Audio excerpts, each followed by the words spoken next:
art. Hi, and welcome to Painting with Connor. Today, we're going to be doing ourselves a landscape painting. And I'll go ahead and run the colors across the bottom of the screen so that you have them. But right here we've got titanium white, cadmium yellow, alizarin crimson, phthalo blue, phthalo green, burnt umber, and black. Now, whenever you're painting, first you want to make sure that you're relaxed. If you're going to paint along with me, make sure you give yourself a nice deep breath before you start painting. If you're not going to paint along with me, then take a deep breath anyway and just sit back, relax. Maybe you want to pour yourself a nice cup of tea to keep you warm in these wonderful winter months. So I'm going to be starting with the background of my landscape. I always start with what's furthest back and move my way forward. That's the best way of doing things as far as I can tell. The brushes I'm going to be using today are a large flat brush, a medium flat brush, a medium round brush, and of course, a painter's knife. Now I'm going to be starting with our large flat brush up here, and I'm going to be starting with the sky. So go ahead and take your large flat brush and pull yourself in just a little bit of white and just a touch of yellow, and that's just a touch to begin with. Just a little bit of yellow, you don't want too much. And we're going to start right up here in the middle of our canvas. What we have to do is define where the sky is and where the land is. So we need our horizon line to begin with. Got to start with the horizon line. Otherwise, we'll start to get confused where everything is.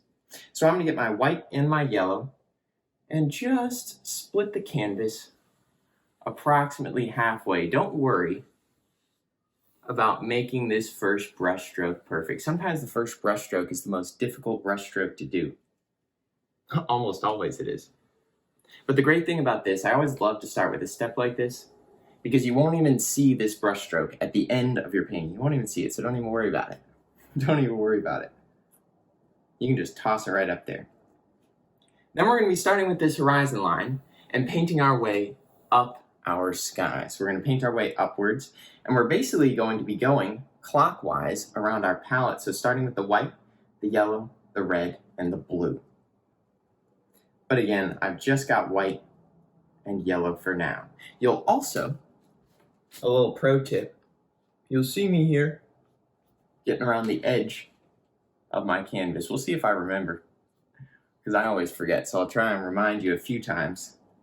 Because when you hang this painting up above your big old mantelpiece and your friends come over for that dinner party you've been planning, it'll be hard to convince them. You spend $500 on this painting if you don't paint those edges. Make sure you paint them up. Paint them up. There we go. So as we paint our sky, we're going to be doing what I like to call, what many like to call, crisscross brush strokes. And I'll show you nice and slow. Brush it in one direction, flip the brush it in the other direction. One direction, the other direction. I'm going on a diagonal here, 45-degree angles if you want to get technical. But real quickly, you'll notice I stop being technical and I just start flicking my brush back and forth, back and forth.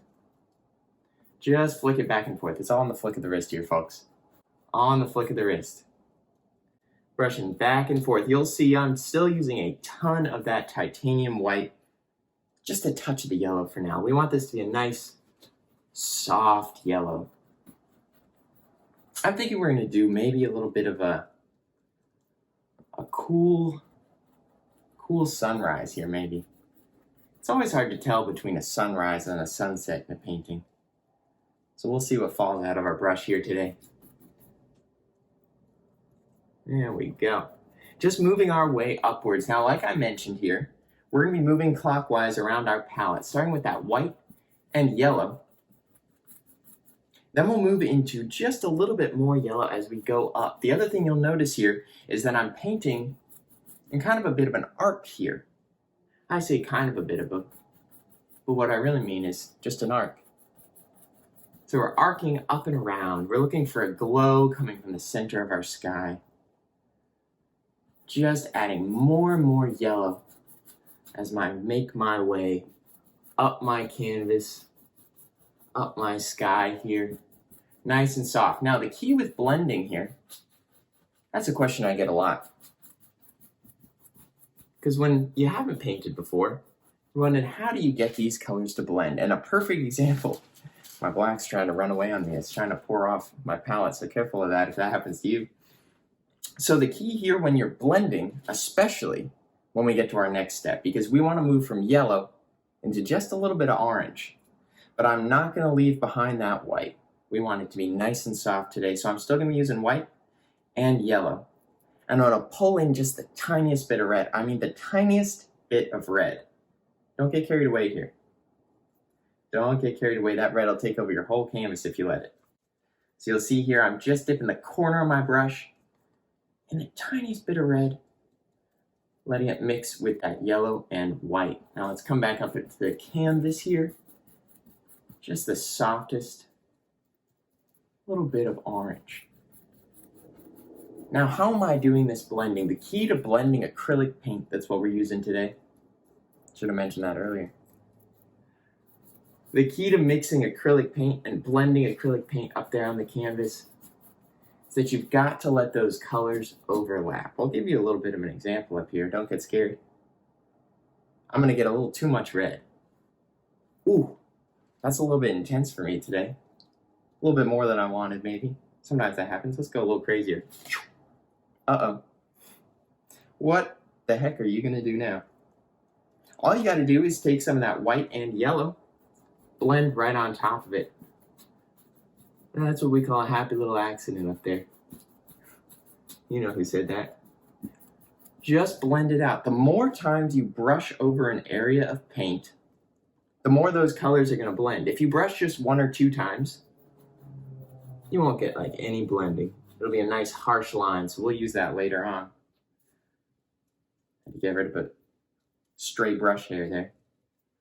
But we'll use that later on when we create harsher structures like our mountains, trees. You want those to poke out, but we want our sky to be nice and soft today. So the softer you want it, the more brush strokes you want to use. If you want it to be super soft, brush over that area about 1 million times. About 1 million. That's an approximation. Not an exact count. About 1 million times. Just work your way up there. Now I'm going to be adding more red, more red. Let's go crazy. Let's go crazy up there. You'll notice here I'm still just flicking my brush back and forth. More red. Just working my way around in my arcing motion. Get rid of that here. There we go. Again, anytime you feel like an area gets a little bit too intense, you just add a little bit more white and yellow in there. Soften her up. Soften her up. People don't tell you this very often, but painting is a bit like meditation, but it's also a bit like a battle. It's a battlefield up there. You gotta fight off those colors you don't want, because they're gonna bully you around if you let them. They'll bully you around if you let them. Don't let them.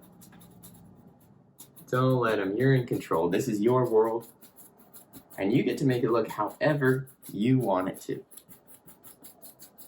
However you want it to. There we go. Now around these edges, I'm gonna use just red. Painting around the edge of my canvas here. I remembered.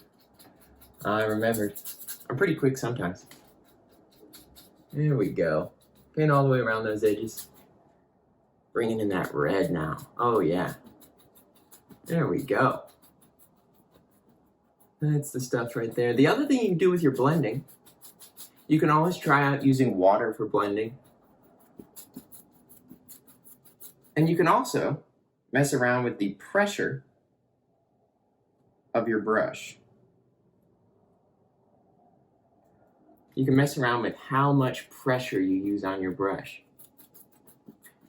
To get a lot of this red on here, I press down pretty hard. I want to really put that red on that canvas.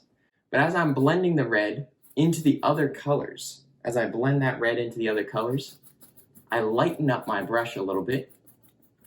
There we go. Like I'm barely touching the canvas there. Caress that canvas. Just caress it. There we go. Bring it all the way up to the top. And now we're going to do the right side here. Oh yeah, bring that red in. Now I do have extra tubes of my paint off to the side here for when I have to refill. That'll probably happen. I'm always afraid of wasting paint. You don't want to waste paint. As a painter, paint's pretty important to you. Paint is pretty important. It's hard to paint without paint. So I don't like to waste it. Make sure I can get all the way around this other edge here. And you know what I'm going to do? Is I'm going to bring that red all the way up to the top corner. Now you might be wondering to yourself, Connor, you said you were going to put some blue in that sky. I'll get there. I'll get there, don't you worry. Don't you worry. This looks like it's going to be just enough red to get us all the way up to the top of the canvas here today. And around the edge. Something else that happens sometimes with your sky is you're able to see the texture of the canvas. You're able to see the texture of the canvas here through the paint. You're able to see some of the white come through the paint. Now we don't want that. We want to cover the whole canvas up. Usually that just means you don't have quite enough paint in that area. But if you feel like you got enough paint and you don't want to add any more, you can do one of these little scrubbing brush strokes. See how I'm really scrubbing that paint in there? The reason why those little white patches end up there is because air pockets get into the texture of the canvas, the fabric of the canvas. It's right in there. So you gotta push those little air bubbles out. I told you it was a battle. There we go. Now we got red, yellow, white. The next thing we got to do is some blue. Now this blue is even stronger than the red, so be careful with it. Don't just toss it right up there. I got a water cup off to the side over here. When you're washing off your brush, you really want to bang it on the bottom of the cup. Really get rough with them, don't worry. They don't mind. They probably like it. And then dry it off afterwards. Make sure you dry it off, otherwise we'll be watercoloring. I'll let you know if we do that. I'll let you know. Drying it off on a napkin over there. The reason why I washed my brush off there is because, does anybody know what yellow and blue make? It's green. And there's not too much green in our sky here today. Now, if you want a tornado sky, you go right ahead. I'll leave the green to the turtles. And to the trees. We'll get there too. So we want to bring in some blue up here at the top. So I'm going to start off with just a tiny bit of our blue today. And this time, I'm going to start in the upper corners. I'm going to start the corner of the canvas and bring my blue downwards. When acrylic paint is wet, those colors do a wonderful job blending with each other. They blend right together. As soon as the paint dries, though, they stop blending. They stop blending. There we go. So you'll notice here that some of my red is blending with my blue, but in order to get it to blend even more like I want, we've got to get a little more red. I got a bit crazy with my red today. I think you can see pretty clearly this has become a sunset. It's hard to resist the call of the sunset. What do they call that? Golden hour? There we go. You can see how strong that blue is up there. No problem bringing that in. No problem bringing that blue in. Comes right in there. You'll notice real quick, it wants to take over your whole canvas. Just like that hair does. I think it's because I've got a new brush today. You might be painting with a new brush today. And if you are, well, you might have a shedding brush like I do. I wanted to use a new brush. Thought my painting looked extra good. But Sometimes things don't work out like you want them to. Believe it or not, things don't always work out like you want them to. Not in life. And sure, not in painting. The key is how you recover. So in order to get that hair off, I don't want to go down there with a blue brush, so I'm washing her off, drying her off. There we go. And when I come up there we go, like a ninja. Sweep it right off. Sweep that hair right off. All right. Back to it. Back to it. I'm coming back in with my red to blend out the edges of my blue. And I'm bringing that blue and red, which makes a wonderful purple. That's my favorite color. That's my favorite color. Bring a wonderful purple along the top of our canvas here today. So you'll notice here we've got the glow in the center of the sky. And then a nice darkness going around the edges there. There we go. Bring a little more blue. That's what I'm looking for. When you're looking to make something look really bright, you want to make sure you have some dark areas. You can't show light without dark. You just can't do it. You just can't do it.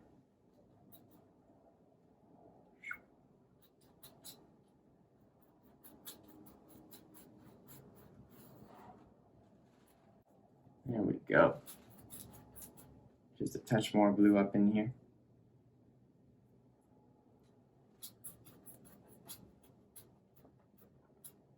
There we go. And that'll do for our base coat on our sky. Now I'm just washing my brush off, banging it on the bottom of the cup. Give it a little tap off, dry it off, and we're good to go.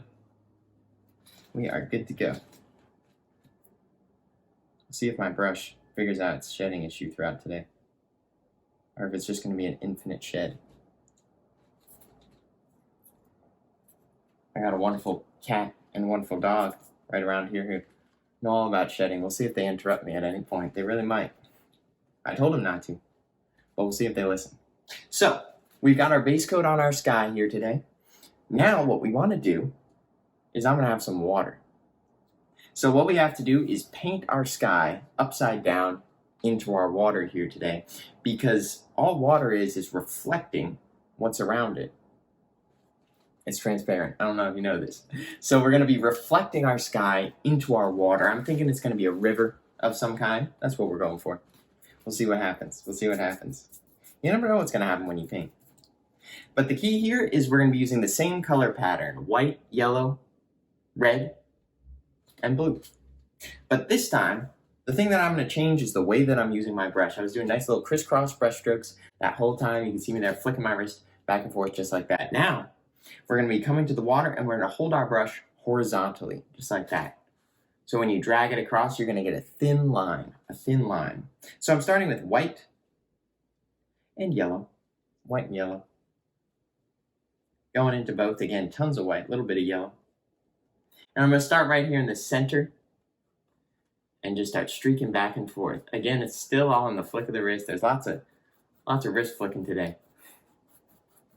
I always tell people, you gotta have loose wrists to paint. Gotta have loose wrists to paint. You can't paint with a tight wrist. You just can't do it. So I'm flicking my wrist back and forth. Now, as we start to blend our colors, it's gonna make more sense why I'm doing this. Because as these colors blend with this nice little flicking brush stroke, it's gonna actually create some little ripple effects. That's what we're going for. So I don't wanna overblend my water here today. I don't wanna overblend it. But I am going to overpaint it. What I mean by overpainting it is I'm going to paint more area of the canvas a reflection of the sky than I know I actually want. That's because our land has to overlap on top of our water to set it into our water. There's the little cat trying to make a cameo. There we go. So we got white and yellow, blending down to more and more yellow. Once again, as we add that red, start with just a little bit. That was a bit much. There we go, just a little bit, and you'll see as I streak it in there, we can get some beautiful, beautiful little ripple things happening up there. They just fall right out of your brush if you let them. They just fall right out. They just fall right out. That's the meditation part of painting. Don't fight it. Don't fight it. Don't fight the good things. The trick is figuring out what you want to happen up there. That's the trick. Sometimes you don't know, and if you don't know, see what happens the first time. Just go crazy. Because what happens if your painting's no good? What happens if you get done and you don't like it? Nothing. Nothing happens. That's what's amazing about it. There's no pressure. There's no pressure when you're painting. And I think that's probably enough red. I don't want to go too crazy on the red there. That's probably enough.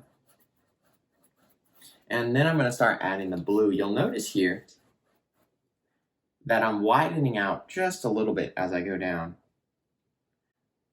Let my water, that's that blue. I told you. That blue's crazy. He doesn't play around. Add a little bit of red back in there. Now to create some of that purple. But I do want my water to be a little darker down here at the bottom. That's something that can help you out with composing your paintings, or any kind of art really, is darkening the edges of your painting. You can darken those edges, and that'll bring the eye into the center of the painting, where it's glowing the most. There we go, nice and dark here at the bottom. You'll see I'm not worrying about the edges of my river here, just letting my paint run out. Just let it run out. I think I'm going to bring my water just a touch further. There we go, just a touch further on the left side, throwing a little bit of extra red back in there just for fun. Just for fun. There we go. That's some good blue. Now let's say you get a little too much blue. That might happen. I feel like I want to reduce this little border here. It's a little harsh for me. So I'll show you the way to do that, because that's bound to happen. Sometimes you add a new color on there and it creates a very harsh border, and you're like, man, I wish it got a little softer there. Wish I could soften that up. You can. As long as your paint's still dry, it's very easy. And if your paint is dry, it's still fairly easy. Especially with acrylic paint. Like I said, when the paint is wet, those colors continue to blend. So I'm coming back up here with some red, starting out right above the purple, and I'm bringing it down. The more you brush over an area of acrylic paint, the more those colors blend. So that's all I'm doing here today. Just brushing over that area that I wanted softer, approximately 1,000,000 times. Just keep on going. Just keep on going. And you'll see that soften right up. There we go. All right. The last thing I want to do here with my background today is I want a couple clouds up there. I need a couple clouds up in my sky.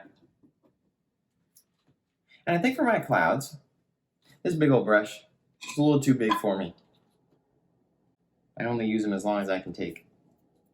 So I'm going to come over here with my medium flat brush. No, I've changed my mind. It's okay to change your mind. Don't go judging me for changing my mind. I'm going to take my medium round brush. Clouds tend to be a little rounder, so that'll help us out.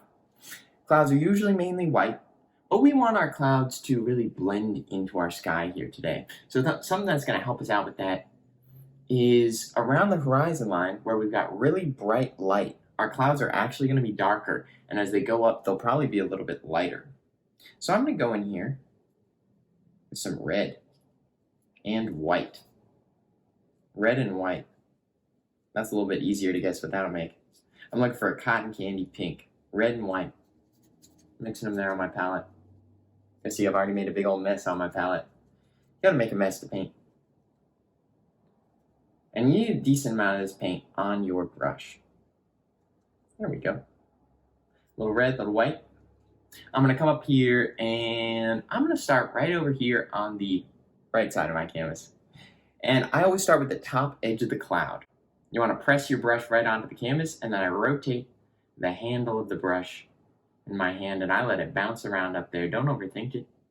There we go. You'll notice here I started at the peak of the cloud and let it peter out down the side.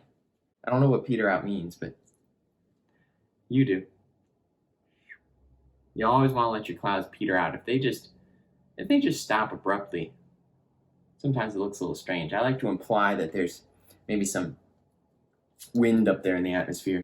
So we got one side of the cloud. Now I'm going to come down the other side, rotating the handle of the brush. I'm spinning the handle of the brush in my hand and letting the brush bounce around. You end up with a nice top edge just like that without getting any more paint. I'll blend her down. Just blend it down. Something at this point, this might be a perfect time to try out a touch of water. Just a touch of the water. Ooh, there we go. Yeah, that's what I was looking for. Soften up that bottom with a little bit of water. Beautiful. That gives you a nice little pink cloud. Let's do another one of those. All your clouds don't have to be the same color.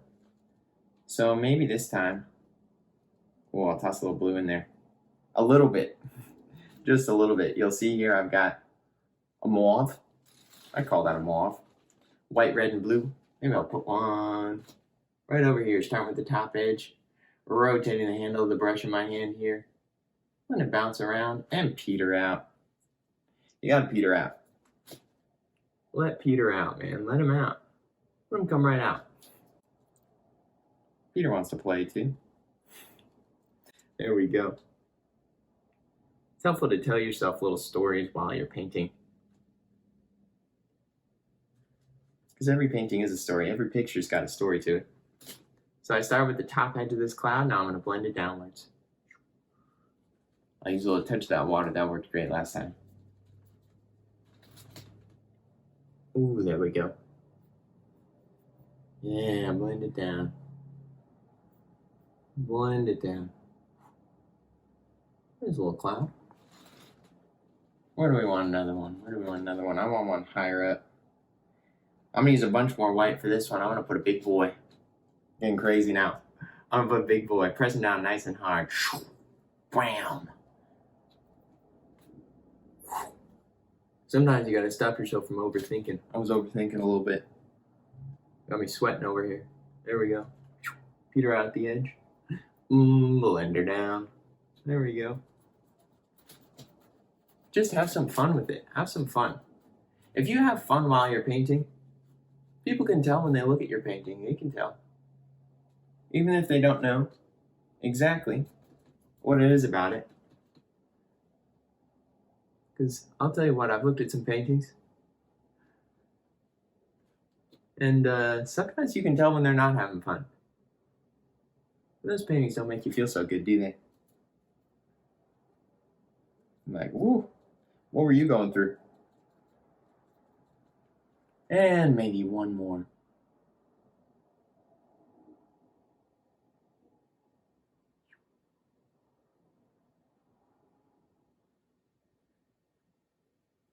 There we go.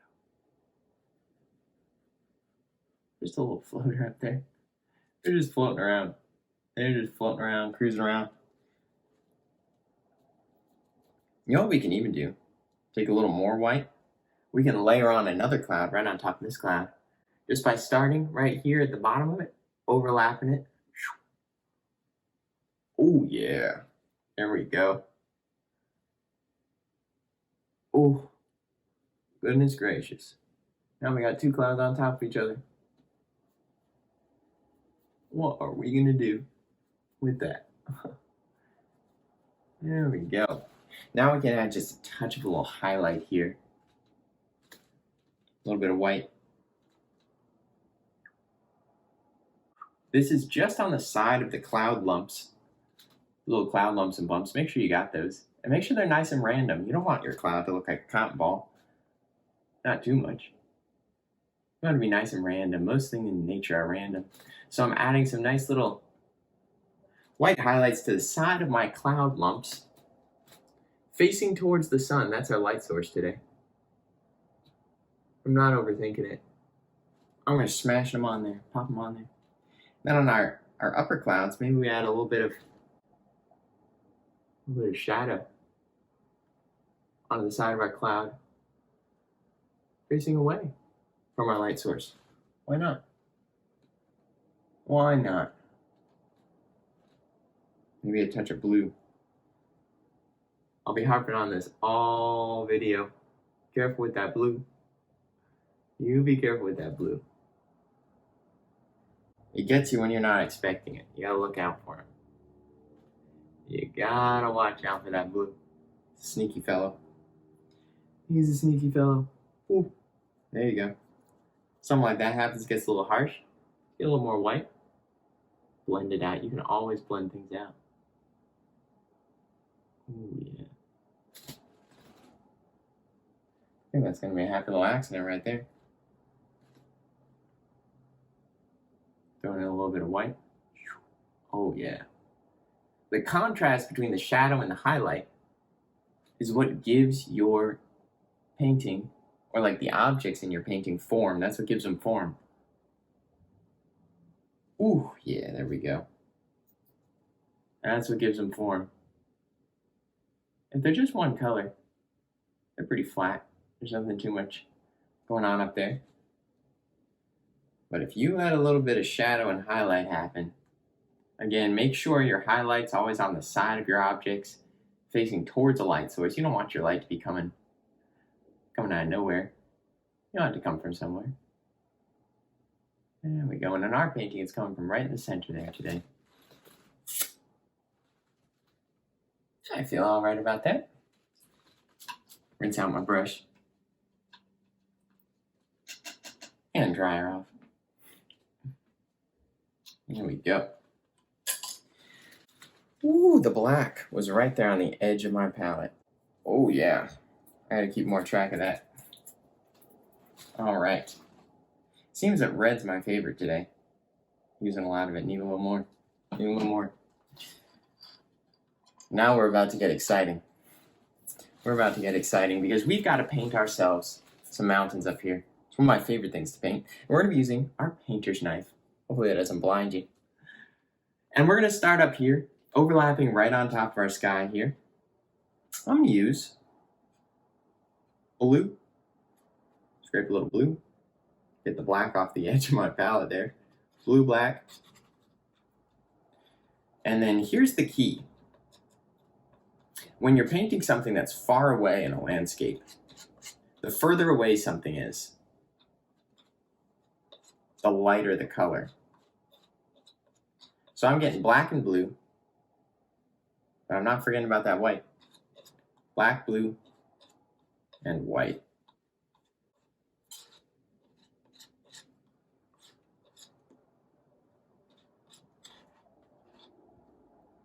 Looking for a nice gray-blue color.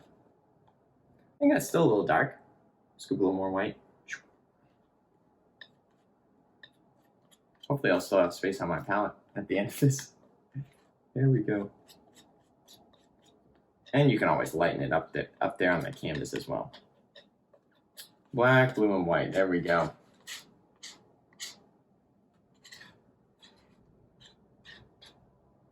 Then what we want to do for our mountain, spread out your paint nicely. Cut right across. You end up with some gunk on your knife there. Ideally, you want to roll the paint. But I like my mountains to be a little messy, so I think we can work with the gunk. You'll see, though, there is a roll of paint on there. I'm just giving myself a hard time. I like to start just with the mountains, just like with the clouds. With the mountains, I like to start with the top edge of my mountain. I'm going to make a big old guy up here. But I think I'm going to make him bigger on the right side. So I'm going to start up here with my peef. You got to get a little brave, but if your hand is shaking, my hand always shakes when I paint. If your hand's shaking a little bit, that'll help you get all those lumps and bumps on your mountain there. Boom, just get brave. Oh, pop something up there. There we go. You're straggling down. Cut across that paint. Come up with that paint roll.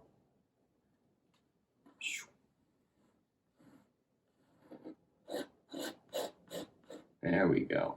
And we're just beginning to build ourselves our mountain. So mountains are basically a triangle, you know? That's the basic shape. But mountains are also, what would you call them? Big old piles of dirt and rock. Don't overthink these too much. And don't try to make your mountain perfect. If your mountain's too perfect, it's gonna look a little artificial. That's the same with anything in a landscape painting. If you make it too perfect, it'll look artificial. So that's why I love landscape painting. I love some imperfection. You'll notice here I'm adding a few extra little peaks and things. And just scrape that paint down. There we go. And I'm gonna add another peak over here. Oof, yeah. This is a big old boy. Get a little more white. Maybe I'll vary the color. This big old mountain goes right over the cloud. That's how big it is. Oh, yeah, there we go. Get that paint on there. And you don't need to bring it all the way down to the horizon line. You'll see my mountain's a little bit floaty. It's floating up there. Little cat's looking for a lap. Watch out. You know what she's really looking for is dinner. Is that right? She's sneaky. We'll have to watch out. There we go.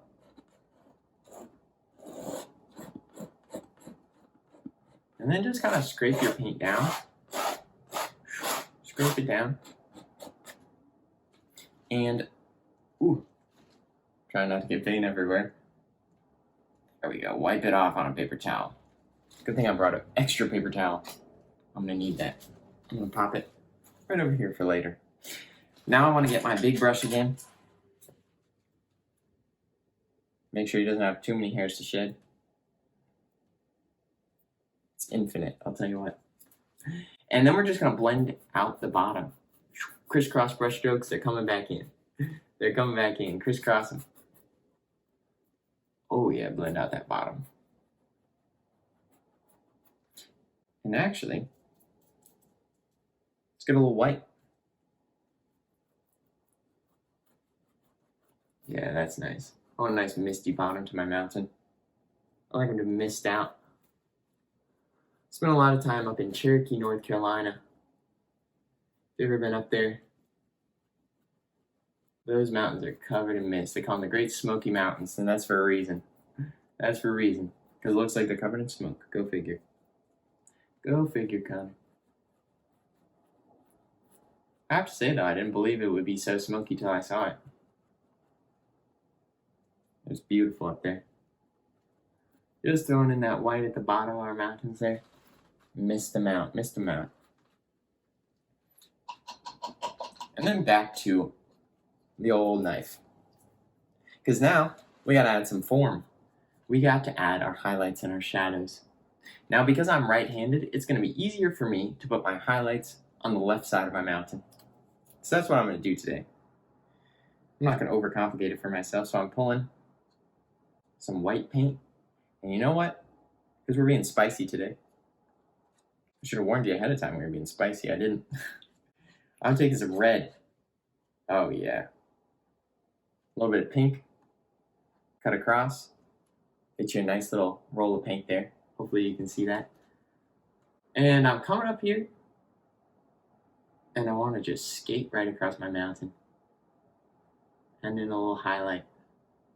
Ooh, yeah. You want to be very light with this. It's like you're barely touching. Barely touch that mountain.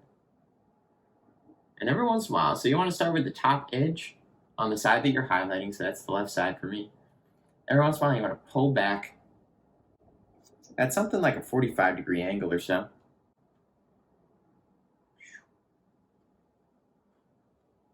And add another little highlight like that. That's going to start to make it look like there's another peak coming out forward towards you. That's what's going to make our mountain look a little 3D. That's our goal.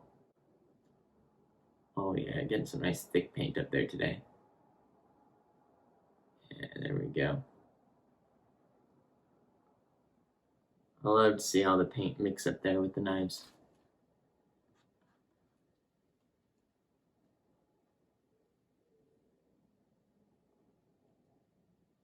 There we go. And we'll highlight this little guy in between. And you can decide which peak is in front of which one.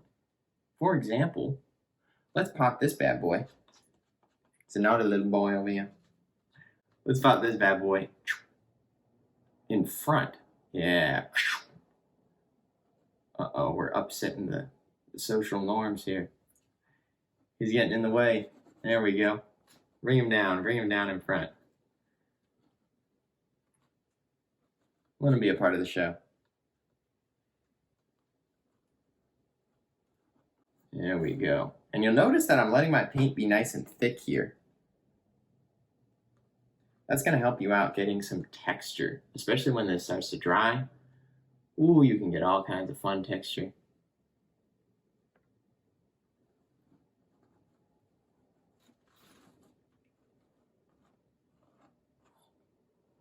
There we go.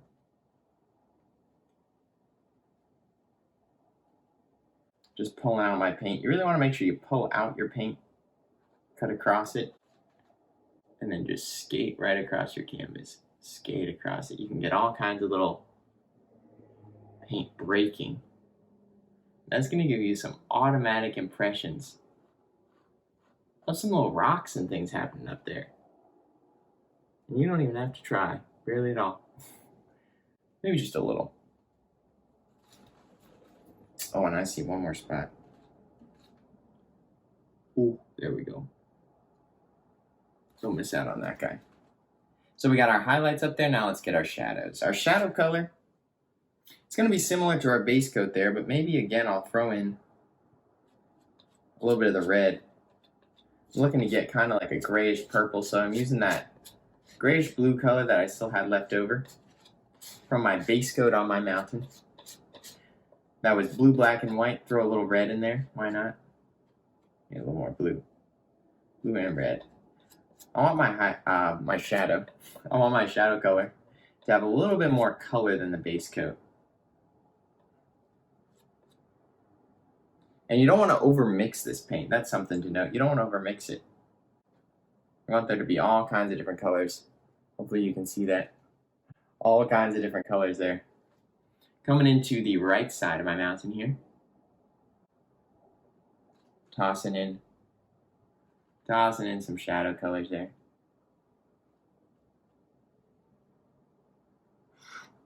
Again, skate right across that canvas. There we go.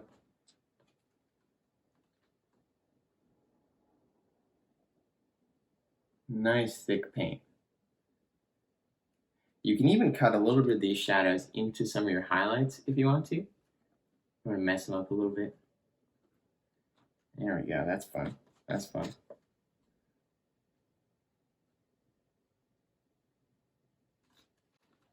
There we go. That guy needs a bit of a shadow here, but his paint's so thick. We're going to have to try a little harder on this one. I'm going to use the short edge. So your painter's knife has two edges. It's got a long edge and a short edge. I'm going to use that short edge. Come in here. Oh, there we go. Tap in a little shadow. Ooh. That's what I was looking for. Pop that guy. Pop him in a shadow. There we go.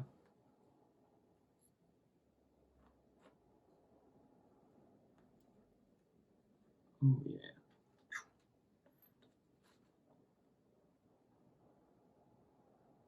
And last but not least, these couple guys over here.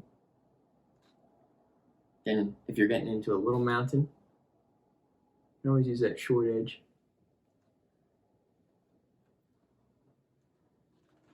There we go. And then I'm just pulling in. I'm using the excess paint that's left over. Just make a bit of a mess here. Just add a little bit of texture, a little extra texture in there. There we go. All right. Not feeling so bad about that. Not feeling so bad. We'll see how I feel at the end.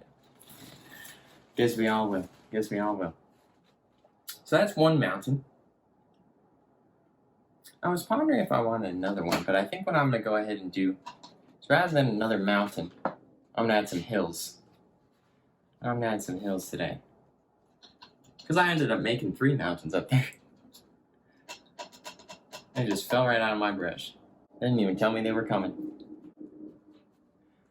Getting my big old brush, my big square brush back.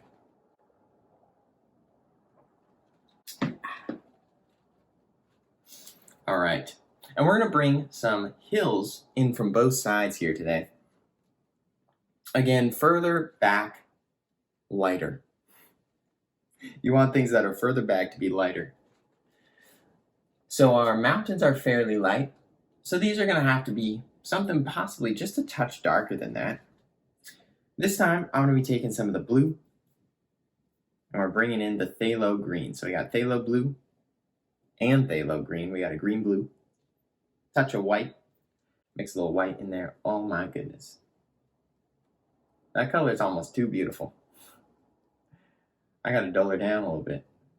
Calm her down. Throw a little black in there. There we go. Almost too beautiful. We'll get to that color later, I think. I think it'll be hard not to use that one. That blue and green. Woo! Then we get good color.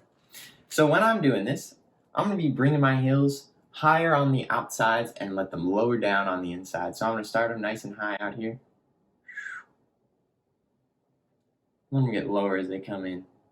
Now I do want this to cover up all those weird little areas with my horizon line. So I'm covering up my horizon line now. It's all gone. Started with the top edge. Paint around the edge of your canvas there. Now that's the basic shape. High on the sides, low in the middle. That's a little boring. I'm a little more exciting than that. So I'm going to add a couple more lumps. A couple more lumps and bumps. These are some little foothills. That's what these are. Little foothills. There we go. Paint around the edge of my canvas there. Ooh, flow down. And you can play around with how much white you've used in your color, because over here, what I can do is I can get a little bit more green and pull this big guy down. Hopefully you can see that. Pull this big guy down in front. Ooh, that blue pops it. In front of the other ones. There we go. And then down towards the bottom, just like with the mountains, let's get a little white. Let's mist them out. Mist them out. There we go.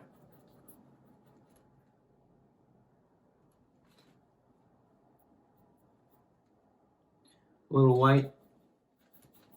Mist out the bottom. Mist it out. There we go.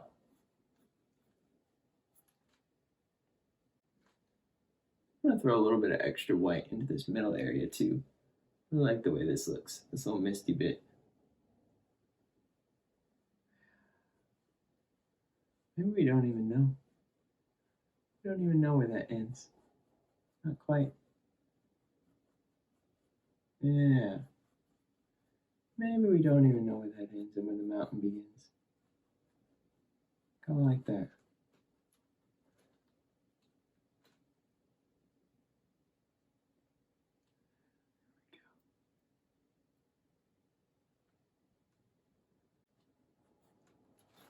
Now we do want to start to define our foreground, or really our middle, and then to our foreground. Our middle ground?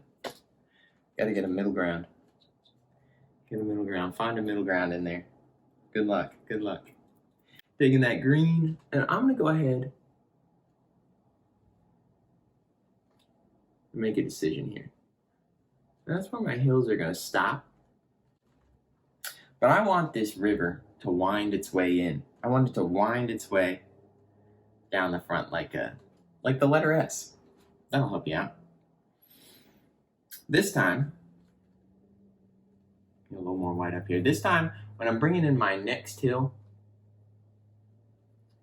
I want to be a little darker, a little darker. That's why I'm lightening this up. Make sure it's light enough. Oh yeah, there we go.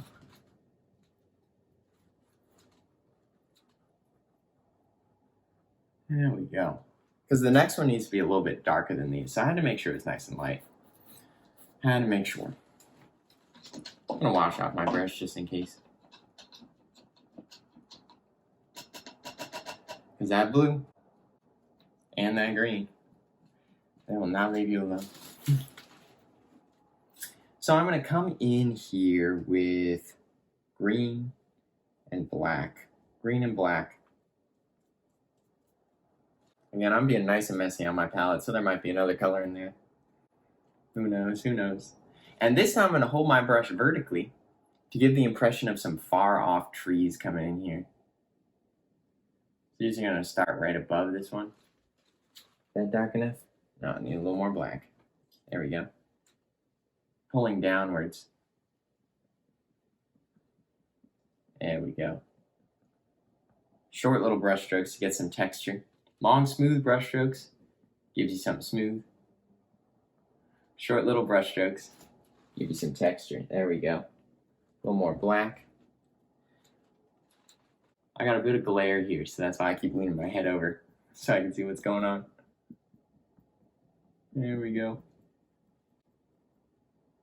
And as I get down towards the end here, I'm going to switch the direction of my brush here. Tap a little sideways. And you got it. Peter out.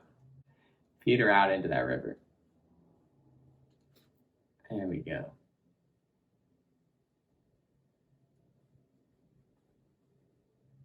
And then we just want to blend it. Blend it, blend it. Leave that top edge intact. Blend down that bottom.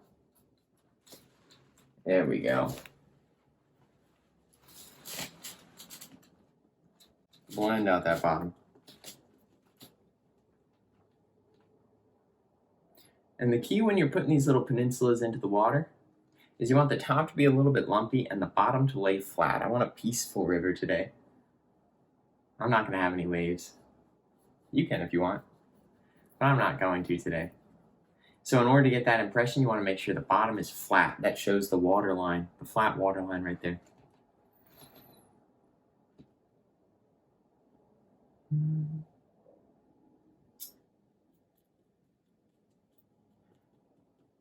Going back into the black and green. Now I'm having to think a little bit harder. Trying to figure out how to get my nice little inlet I want on this side. So I'm going to start right up here by the horizon line. And I'm just going to start to sketch it out. I'm going to add a nice little peninsula into the water there.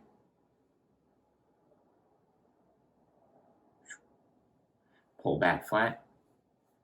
There we go. Scrub it out.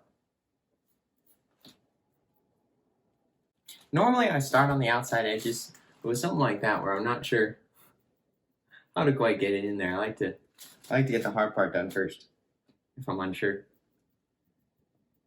And I'm tapping, bringing this back, and I'm gonna bring those far off trees back in, pulling downwards with my brush. You need plenty of black for this step to make sure it's dark enough, because your foothills are still going to be a little bit wet. So your paint is going to be blending with them. Your paint's going to blend with them. So you have to make sure it's nice and dark. You'll also notice that I don't cover up my foothills entirely. You don't want to completely cover them up. You worked hard on this. Don't cover them all the way up. Just a little bit. Just a little bit. And then blend this downwards.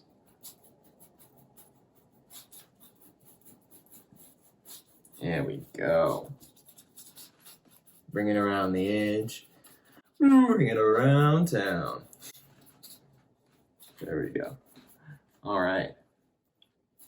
That'll give us some fun area to play with there. Make sure these pop out from that background. Make sure they pop out. All right. Then we might want something a little bit more drastic over here on this side. Might have to get a little crazy here. We might have to get a little crazy, a little bold. I'm first just going to mark this out. Starting around the edge, once again starting up. There we go. We're getting crazy now. Another little peninsula. And you know what I'm going to do here? Is I'm going to turn this into maybe a nice big boulder. That's a nice boulder. Put some trees up in here.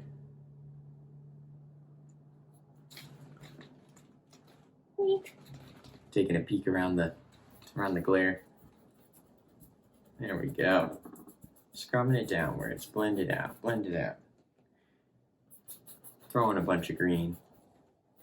It's a lush landscape. They got plenty of rainwater up here. Plenty of rainwater. There we go. Can't wait till we get to the trees. That's one of my favorite parts. And I want my river to kind of run off right towards you. That's my goal. I haven't cleaned out my brush. Now I'm using pretty much just black at this point. And I'm just going to tap in the top edge. Another little hill right here. And don't worry, we're going to use some more colors to add some more contrast later on. We're going to be adding some highlights. Can't forget about our highlights. Make this a little bank here.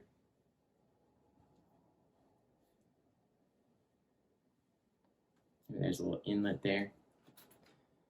This is your world, so you can really do whatever you want up here when you really get into the nitty-gritty.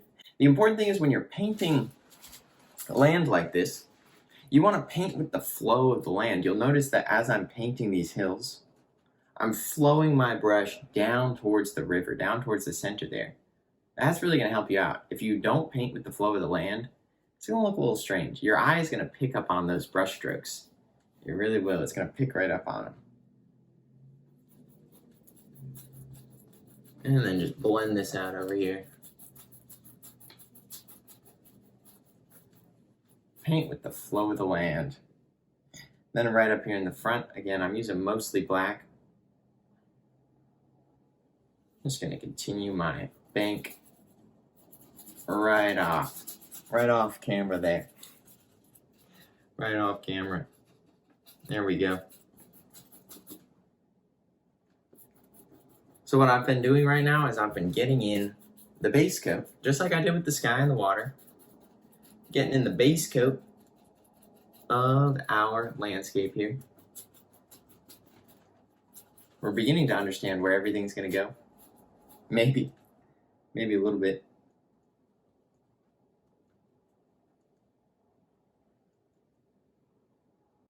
And then we'll get to the details later. Oh boy.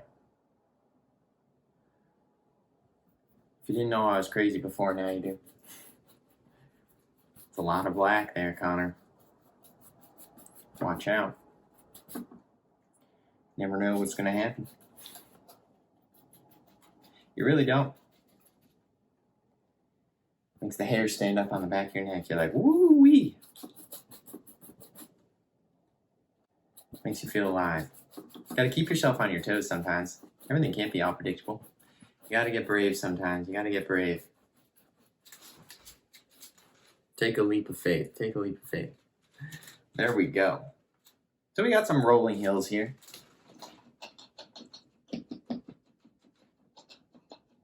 This is a little bit boring, right? A little bit boring. Let's add some interest. Let's add some rocks first. I'm going to add some rocks first.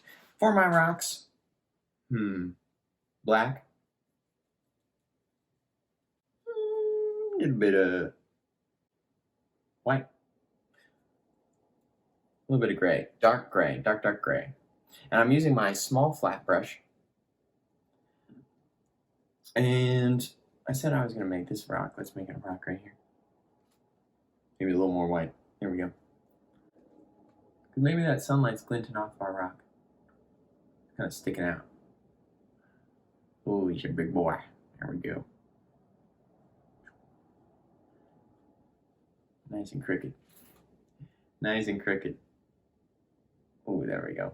Rocks are like tiny mountains, so when you're putting them on, I'm not using the painter's knife, but I'm keeping the same idea here where want a lot of texture. So when I'm adding the paint on, I'm just kind of dabbing it. I'm trying to make some texture. There we go. My little secret here is I'm going to cover up the bottom of the rock with some grass and a little bit. So I'm not worrying about that.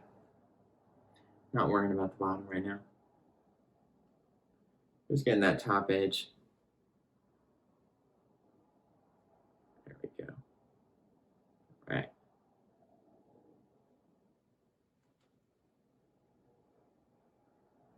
Maybe I'll even add a little rock in our river. Uh-oh. What the heck are you doing, Connor? Watch out. I'll get crazier. Don't encourage me like that. Let's add another. Ooh, I like that. Oh yeah, I like that a lot. Let's get a couple in there. How about a bigger one? Oh. Love some river stones, love some river rocks. It's a perfect spot to sit on. Watch our sunset. Hop out there. Sit on a rock in the river. Dangle your toes.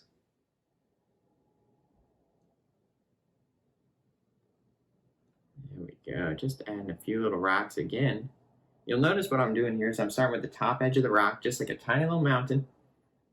And then I'm making the bottom flat for that water line. That's the edge over here. That's the edge over here. There we go. All right. We'll get to this area later. We'll get to that in a minute. Because what we want to add next is a bit of a forest. A bit of a forest. I'm a bit of a sucker, so one of my favorite things is our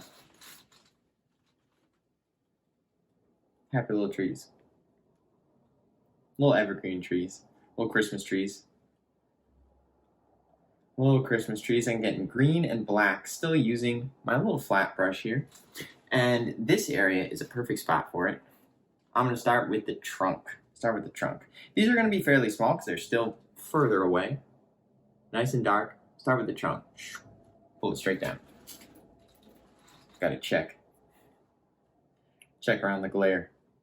Then the next thing you're going to do is you're going to hold your brush flat to the canvas horizontally and then flat to the canvas, just like we were doing the water earlier.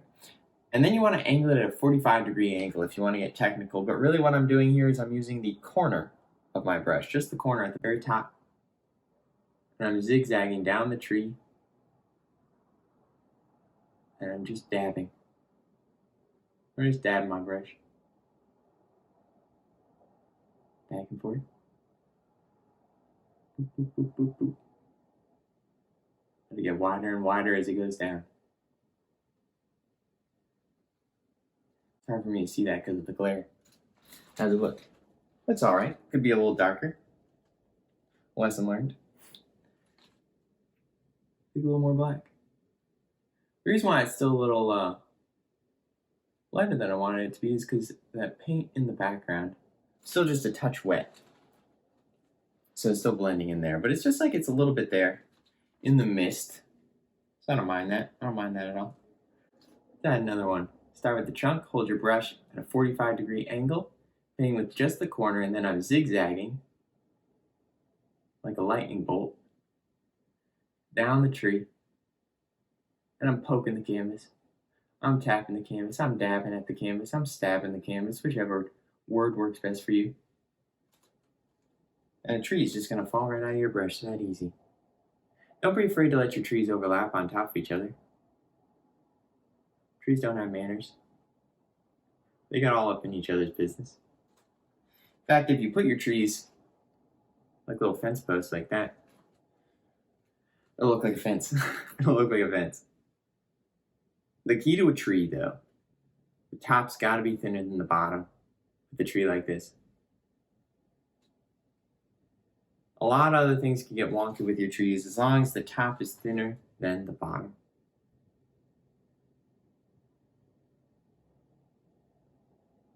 There we go. Dab them in there.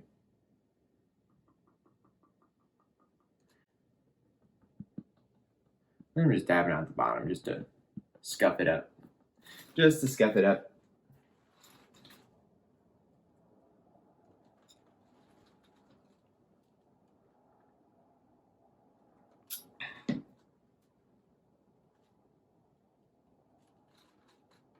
And then over here, I'm just going to add some bushes just by tapping. Just by tapping. That's just going to create a little bit of texture. There we go. I got a couple little trees there. Now I'm going to add some over here onto this side. Start with the trunk. Tap your way downwards in a zigzag pattern. And again, right now, these might not stand out. Ooh. I'm going to get a little bold. Sometimes you got to get brave. There we go.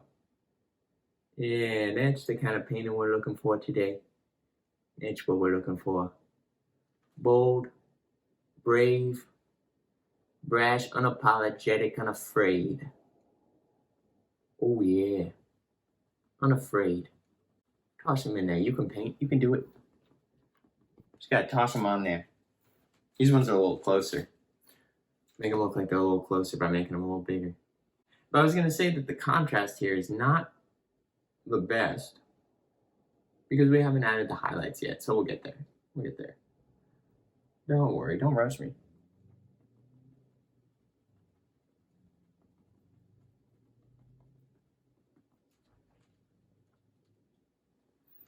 And a couple little bushes.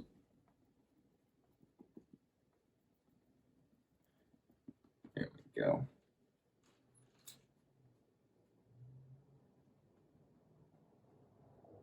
Some little shrubs. Just a little mess. I just like to make a little mess. All right. So now we gotta add the highlights. We're bringing the yellow back. Yellow's coming back. Watch out. Yellow's coming back out. We gotta use some green and yellow. Green and yellow. You don't want this to be too light because we're gonna get a little crazier later. So green and yellow. Not lime green or anything like that. And let's just go ahead and tap a highlight onto the top edge of the branches.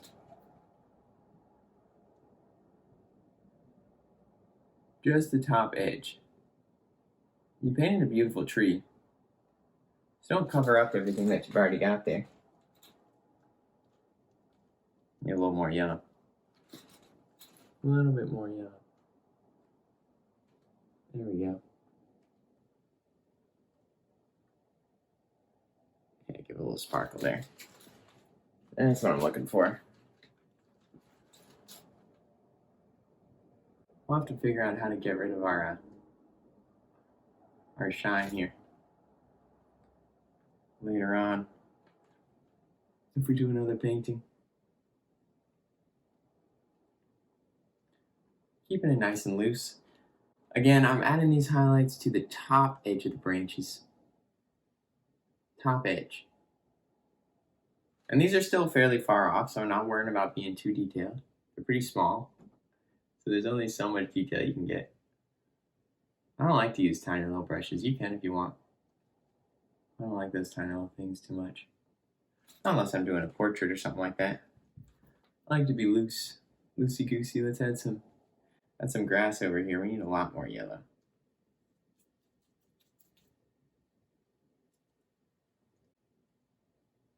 There we go. And when I add the grass, I'm just tapping my brush. Tap, tap, tap.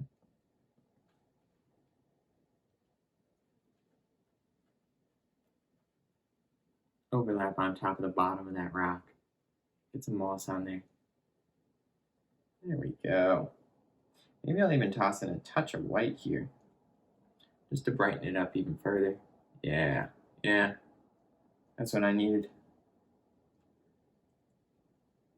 Green, yellow, and white here for our grass. And same thing with the highlights on the trees. When you're highlighting your grass, you don't want to lose all the shadow. Don't lose all the shadow. Choose where there's little lumps and bumps up there. And then leave the shadows in between. That's what's going to give your forest hill here a form. There we go. And let's add some grass right over the feet. Right over those tree feet. We don't want to see those. Cover those up.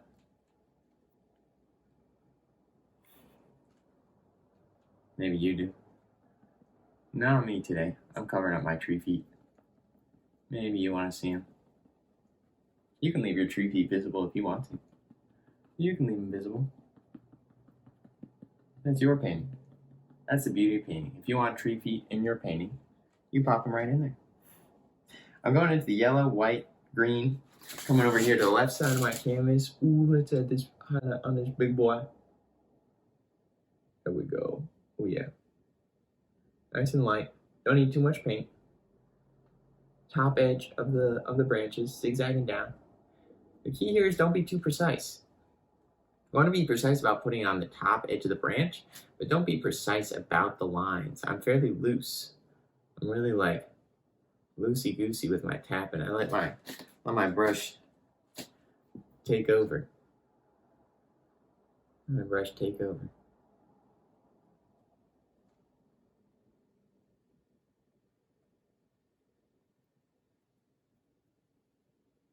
There we go. My goodness, I love to paint some trees. And some bushes. There we go.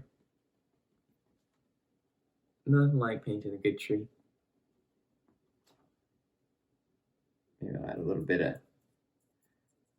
added just the tiniest bit of red in there. That's just going to help to neutralize. Does anybody know what red and green make? Poo brown, usually. That's normally what they make. There's some poo brown in nature, though. Nature's got a lot of brown in it. If you want to neutralize out your color a little bit, tone it down, mix a little green and red. That'll help to relax it. And I'll add a little highlight back here, too. What about this little lump? Don't forget about him. Don't forget about him. What about him? There we go. And just let it disappear back up there into the darkness. There we go.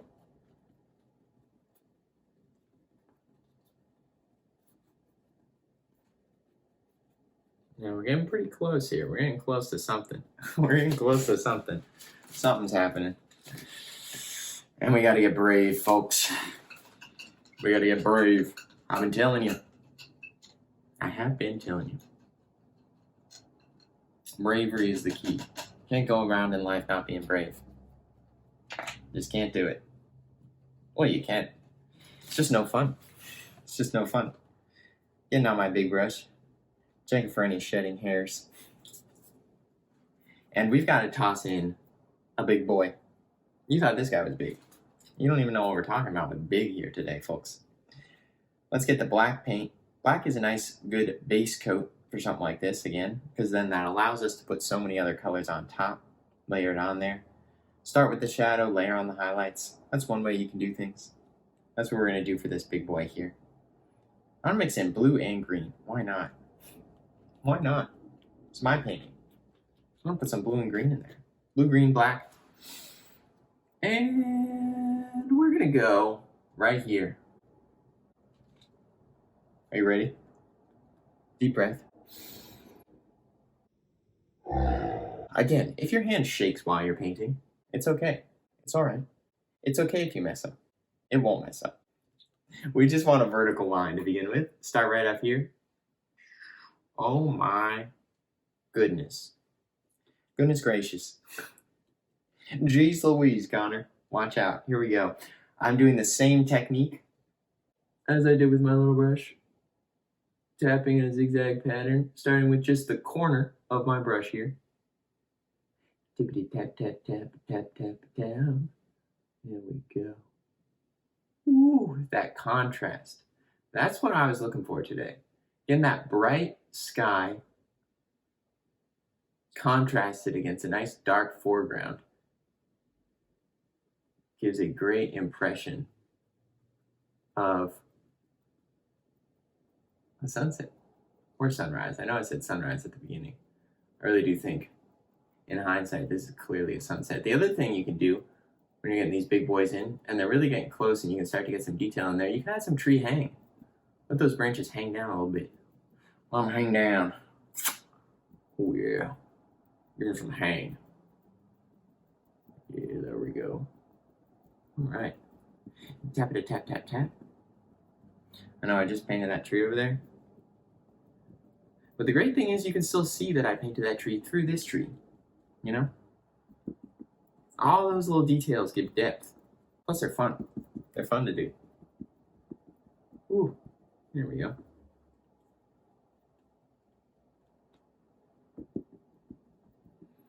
There we go, get this big boy in there. Need a little more.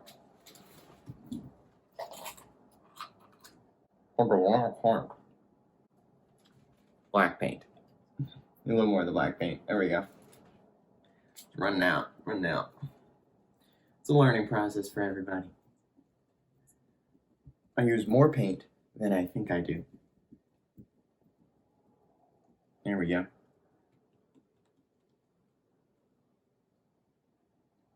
And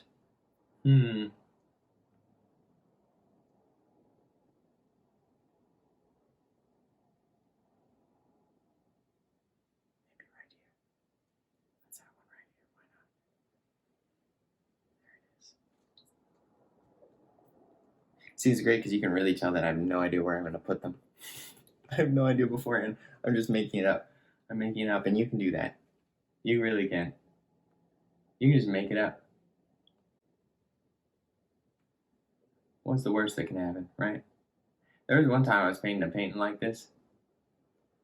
I was teaching a live class, and I was painting a painting like this.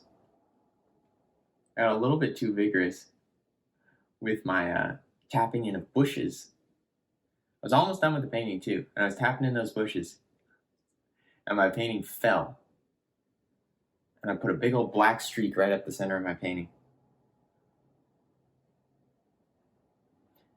And there's not many times that I'm like a little bit stunned when I'm teaching a class.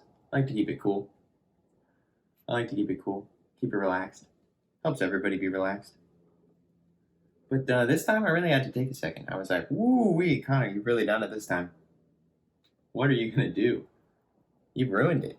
You ruined the painting. It's over. Go ahead, go home, burn it, cry about it, quit your job. That's not what I did. I turned it into a tree. And you could look at that painting right now and you wouldn't be able to tell that I didn't mean that tree to be there. And that's the kind of attitude you need to be a painter. I'm going to give this guy a friend. I'm going to have a friend right next to him. There we go.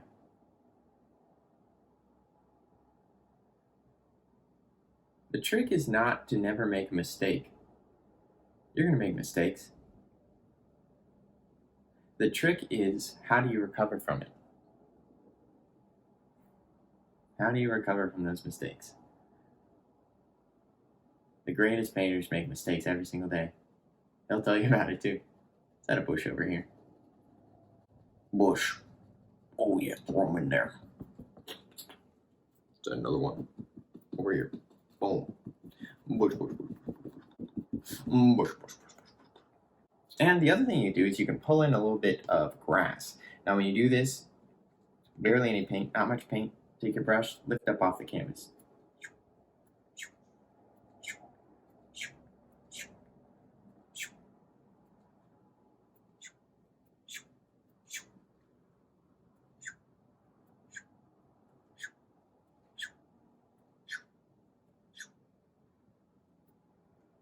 There we go.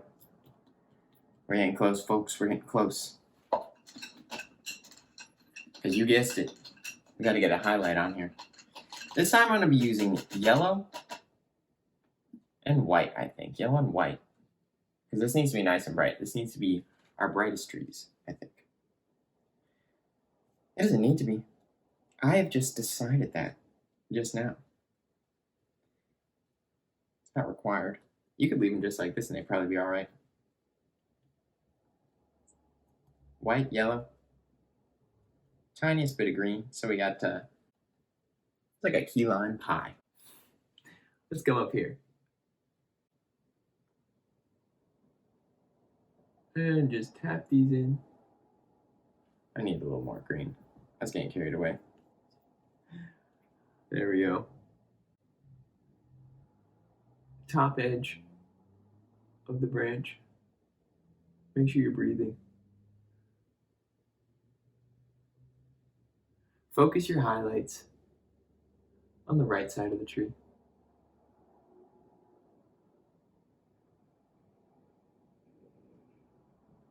That's where the light source is.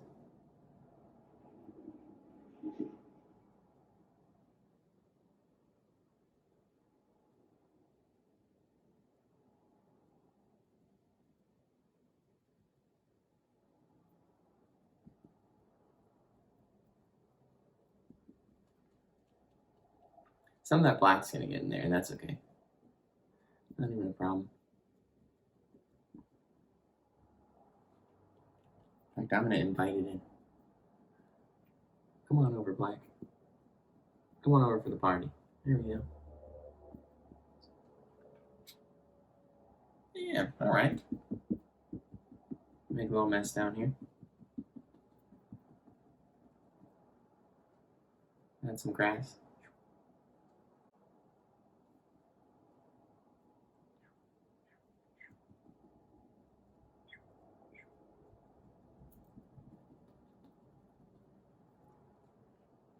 We'll come back to that. We'll come back over there. Yellow, white, green. Tap it in. And the type of brush you have really affects the way that these look. You'll notice my brush is a little bit precise, which gives my trees a very crisp look. Sometime I'm going to try and get myself a fluffier brush, especially for painting what would you call hardwood trees, like maples, oaks, something like that.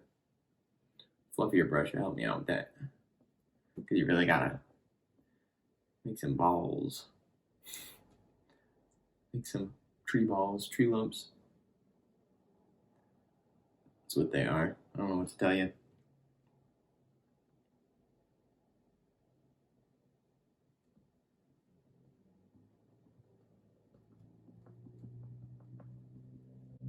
Now, what we've got is an infiltration of black into our color, so we gotta wash that off. Too much gray happening.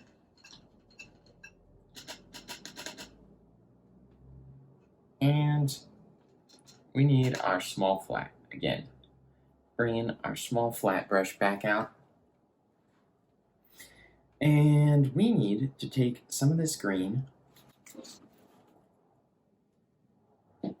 There we go. Some of this green. We need to add some green and black for some reflections. What I'm going to do is come up here, pull downwards, pull straight down.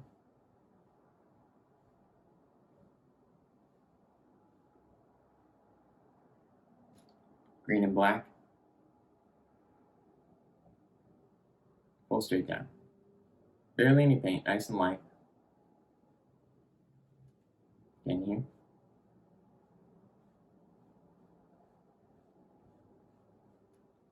Green and black, pull straight down.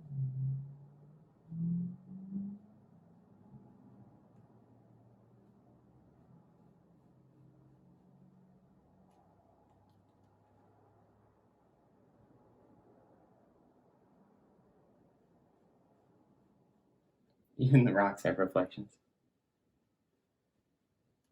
There we go. As I pull down, the other thing I'm doing is I'm lifting up off the canvas, just like with the grass. I pull down and I lift up off the canvas as I go. Now it looks a little funky right now. Looks like it's floating. I got a trick for that in a minute. Now let's get a little bit of brown. I know we had that brown. What were we doing with it this whole time? Letting it sit around. Bring out that brown. Bring out that brown. Let's add some banks. Brown. Toss in a little bit of white. I'm just pulling it into these banks here. I'm doing this because I'm letting the grass up here dry so that we're able to layer on a brighter green in a minute. So I'm giving that area a break. Giving a little break from us.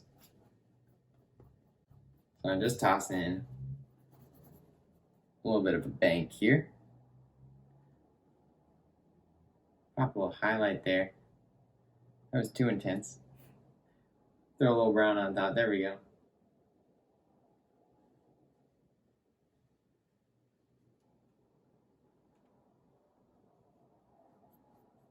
And you'll see I'm just letting this run out up into our landscape here. You'll see why. I'm going to throw some grass up there later on.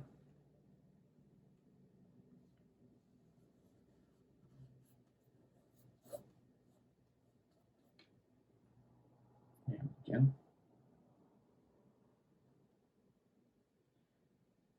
There we go. A little brown and white, that's all.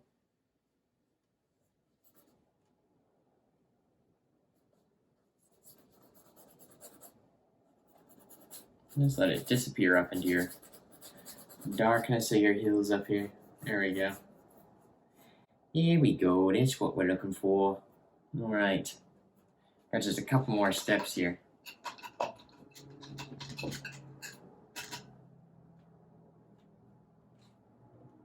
Come back with the big old brush.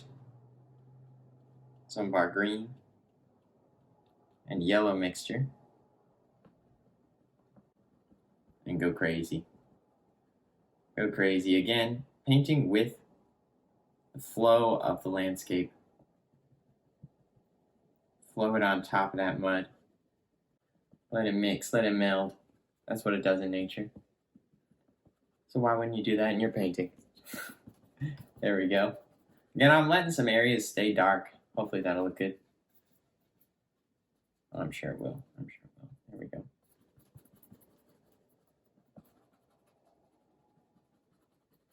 There we go. And we'll let that dry over there, see how that looks once it dries. And come over here, same thing. Bring that green in on top, brightening up this weird little gray area that happened. There we go. If you hadn't noticed, I'm never going to fake you out. I'm never going to fake you out. If there's something I think that looks weird in my painting, I'm not going to pretend like it's not there. I like to walk you through whenever I make something I don't like, because you're going to make something you don't like in your painting. Trust me. That's going to happen. You're going to have areas you don't like. You're like, what's going on here? Get rid of it. What should I do? I don't know how to make this look any better. So it's always important to know how to recover. To know how to change and adjust things. So you're really satisfied at the end. And we need a touch of the yellow. Running out here at the end. Touch of that yellow. To give us the sparkle. Sparkle factor.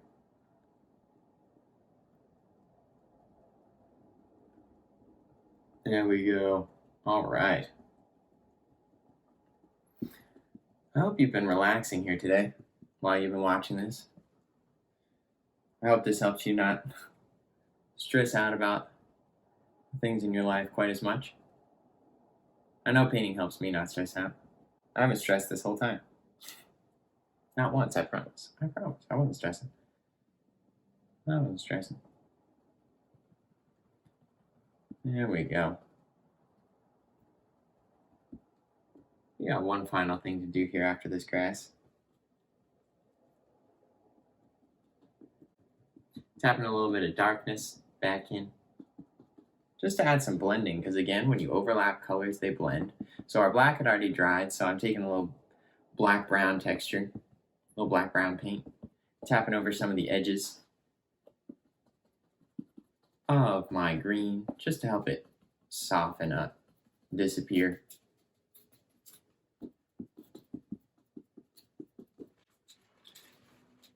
Yeah, I almost got this whole side. It's hard because I can't see it. Excuse the head. Put my head in your face. There we go.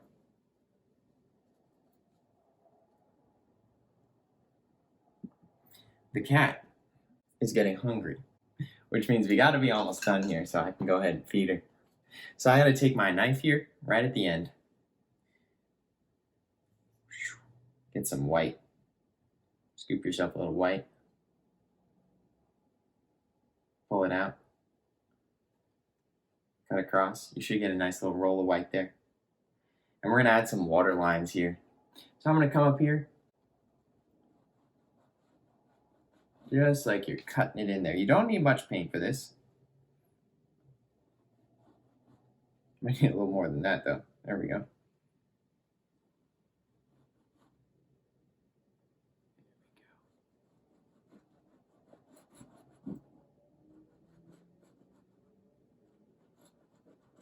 Keep these horizontal.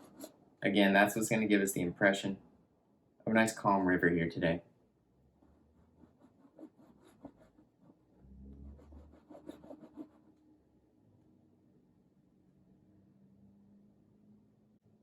She's giving me the death glare.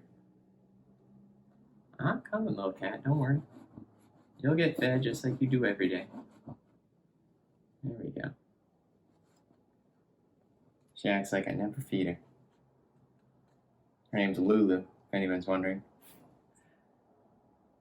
Little cat Lulu. She's super sweet, except when it comes to the food. She doesn't play around about food. She's a little street cat.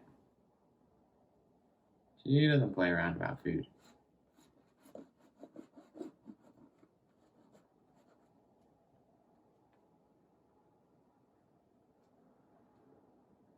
She'll murder you for some chicken, I'll tell you. She will. She loves her chicken.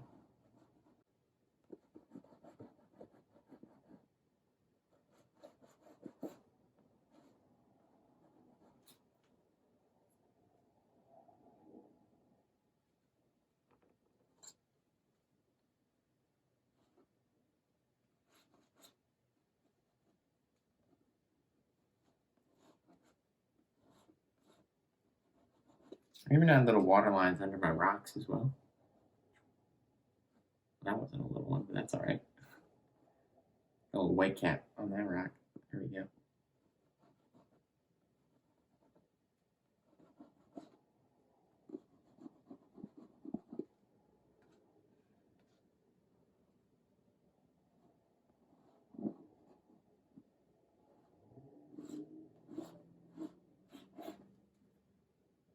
And down here you want just a few more ripples.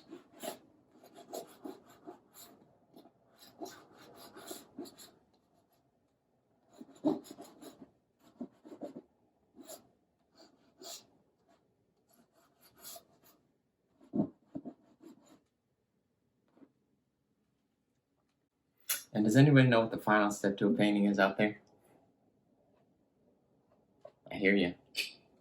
Sign it. You gotta sign that painting, or someone's gonna steal it and sell it on eBay and you'll get no credit. So I'm gonna take some red and just pop myself. You're not gonna see that. A little white in there. Make a little pink signature. There we go. A little red. I'm using my medium round.